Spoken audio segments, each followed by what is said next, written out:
बुट एवं कंचा कदली तैयारी रेसिपीटी आपण देखला परे मु ग्यारंटी दे कहूँ आपण ये रेसिपी जब घरे बनईदेवे आपण नॉनवेज खाଇବା छाड़देवे कारण यही तरकारी एत टेस्टी लगी था।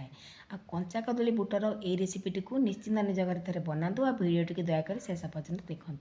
नमस्कार, जय जगन्नाथ। आपण समस्त को मो यूट्यूब चैनल में बहुत सारा स्वागत। आज कंचा कदली और बुटर में गोटे बहुत ही टेस्टी रेसिपी बनई चलते ए रेसिपी बनवा स्टार्ट करवा।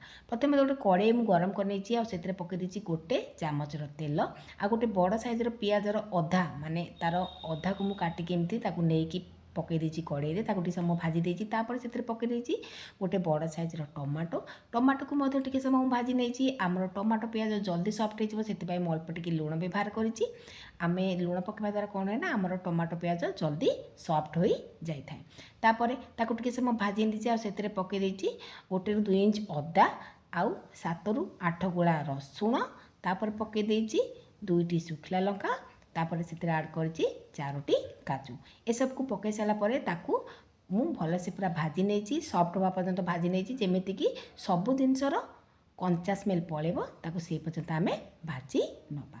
तो देखिपे ये सब जिन को भाजी नहीं कभर करके टिके जल्दी सीझापी छाड़ी देती तो टिके समय कभर करके छाड़ी देती टिके समय पर आपण मैंने देखिपे आम सबू जिनस गुड़िक पूरा परफेक्ट भाग में सीझी जाइए आउ सफ्ट हो जाए। गैस फ्लेम को मुझे ऑफ करदेवी आउ टिके समय ठंडा हाँपाई छाड़देवी जेपर्यंत ये ठंडा हो चलते आम बाकी प्रिपेरेसन करदे सेपटे मु 2टी कंचा कदली को नहीं जाइए पूरा फ्रेश कंचा कदली मोर अच्छी एमती फ्रेश कदली यूज करेंगे आपणकर ये तरकारी बहुत ही टेस्टी लगे।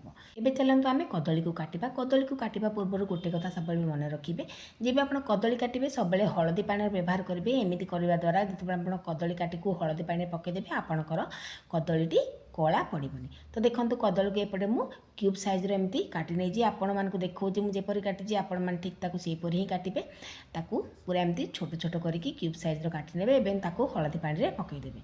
सेपटे जो मसला टी प्रिपेयर करी सी पूरा ठंडा हो गलानी एवं गोटे ग्राइंडर कप को नहीं जाइए से पकई गोटे चामचर धनिया गोटे चामचर जीरा तापर से पकई 2टी गुजराती किसी दालचीनी खंड 3 ରୁ 4टी लवंग 4 ରୁ 5टी आमर है गोलमरीच आ टे शाही जीरा ए सब को पकईकी तार मु पेस्ट बनईकी नहीं आसी माने ताकू मु बाटिकी नहीं आसी एबे ताकू मु साइड करके रखी नहीं चलतु बाकी प्रिपेरेसन करवा। से सेम कड़े रे मु पकई दी 2 चामच पाखापाखि तेल आम जेहेतु कंचा कदली नहीं कंचा कदली कषा अंश जावाई आम टे भाजी दबा तो गोटे चामच 2 चामच आप तेल आड करेंगे से आपड़ कौन करेंगे ना कंचा कदली को भाजी ने। तो देखो मु जो कंचा कदली को काटिकी रखी सब कड़े पकईदेली आउ तार कषा अंश जावा पर्यंत ताकू आम भाजवा और से मु अल्प टिके हलदी यूज करी आउ से अल्प टिके लुण मु यूज करी जेपरिक आमर कदली टे जल्दी सीझीज और तार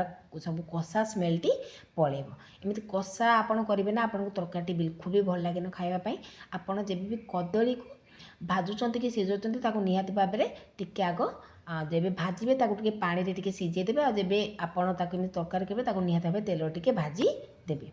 तो देखो सेपटे तो आम कदली सेपटे भाजी होता भर चलतु आम गोटे ड्राए मसलार प्यूरी बनवा माने सब ड्राए मसला को ऐड करके पानी देकी आम गोटे प्यूरी बनवा। तो से मुझे गोटे चामचर लंका माने काश्मीरी चिली पाउडर आ गोटे चामचर हल्दी पाउडर तो 2टा को दे सारा पर देखो अल्प टिके पानी दे भलसे मुझे गोले नहीं जमीक सब लम से पलैब जेहेतु धनिया जीरा सब बाटी देती से धनिया पाउडर जीरा पाउडर ऐड करनी आपण मैंने धनिया जीरा बाटू ना आप धनिया पाउडर जीरा पाउडर ऐड करेंगे।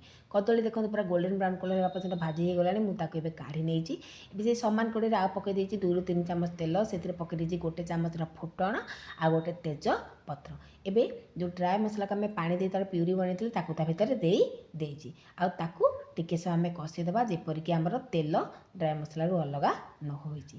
तो देखु पारे मुझे अल्प टिके समय पूरा कषि नहीं आमर तेल से पूरा भल भाव में छाड़ी गलानी। सेपटे आम जो मसला टी प्रथम ही बाटिकी रखी एवं सब से मसला को आम ऐड करवा। तो सब मसला को आम बाटी नहीं तो आमको एक्सट्रा किसी पाउडर मसला ऐड कराया पड़ो ना। तो देखो जो मसला टी प्यूरी बनईकी माने जो बाटिकी नहीं आसती भर देदेजी भल से एमती गोले नहीं आम मसला को टिके समय कषि नवा। तो देखिपारे सेपटे कप्रे मोर आहु टिके मसला लगी जाइए तो से मु अल्प टिके पानी देकी ताकू एतिरे ढाली देइछि। तो देखिपारे आपण मैंने मुझे भलसे पूरा एमती गोले नौची आउ यही रेसिपीटी किपर लगे निहाती भाव आपण मैंने निजर मतामत मत जनइबे। जदि ये रेसिपीटी आपण मानक भल लगुच गोटे लाइक करेंगे शेयर करेंगे चैनल जब नुआ अच्छा चैनल को सब्सक्राइब करदे। तो देखिपारे एपटे मुझे पानी से आड कर दीजिए जेहेतु आम मसला ड्राए हो जाता तो अल्प टिके पानी देके ताकू भलसे गोले नहीं। एबे आमर मसला तेल अलग हाँ पर्यंत ताकू पूरा कषा जेपरिक आमर तेल पूरा अलग न होइछि। तो देखो ताकू किसी समय कषिला आपण मैंने देखिपारे सेपटे तेल अलग हो गला। एबे से आमे लुण पकेबा लुण निहाती भाव में देखिकी पकेबे जेमितिक आमे मसला को जितेबाला प्रिपेयर करथिले माने सब टमाटो पियाज को आमे भाजुले से टिके लुण आड करथिले तो से अनुसार आपण देखिकी लुण पकेबे स्वाद अनुसार लुण पकेबे। तो देखिपारे एबे मैं लुण पकई सारापर मसला को आउ 1 ରୁ 2 मिनट भलसे कषि नेबे। आपण मैंने एपटे देखिपारे मसला पूरा ड्राए हो गलानी तेल से अलग हो गलानी। एबे मैं बुट डाली को भिजेकी रखी आ बुट डाली को आपन जितेबाला तरकारी प्रिपेयर करेंगे तार 2-3 घंटा आगु निहाती भाव भिजे देते। जदि आप ओवरनाइट भिजेकी रखिए ताहा आहरी बढ़िया कथा। तो मुझे 2 घंटा आगु बुट जाई को भिजेकी रखी। एबे देखो बुट जाई को मुझे पकेली बुट जाई को सिझेबा किसी आवश्यक ना ताकि सेमती ही आप पकईदेवे। एबे बुट जाई को पकई सारापर ताकू देखो पूरा मसला पूरा बढ़िया से गोले नेली आउ बुट डाली टिके सिझापी कभर करके 5 मिनट छाड़ी देली। 5 मिनट पर आप देखिपारे 5 मिनट तक कभर करके आप छाड़देवेनि मझे मझे टिके चेक करेंगे ना तलू मसला पूरा लगिज।